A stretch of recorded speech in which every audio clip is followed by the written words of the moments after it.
الاهلي يضرب المقاولين بالاربعه، اربعه مرتاحه جدا. الراجل كان مغير بتاع 8 9 لعيبه، بيلعب بطريقته، مفيش لعيب اساسي ولعيب احتياطي. شفنا كهربا وشريف والنهارده كانت ثنائيه كويسه جدا. الاهلي بيجرب ويشوف التشكيله، كولر عايز يكسب كل المطوشه، وزي ما قال في المؤتمر مفيش لعيب احتياطي ولاعيب اساسي. وشفنا اكتر ان هو قال ان احنا عندنا مشاكل فعلا في الكرات العرضيه اللي بتتلعب علينا من الفاولات.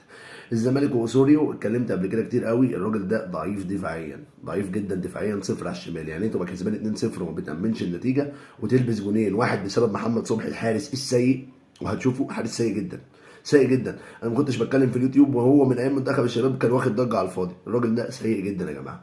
والجون الثاني اللي جابه سيف تيري من ركله من ضربه راسيه برده ما فيش موجود دفاع الزمالك فيها.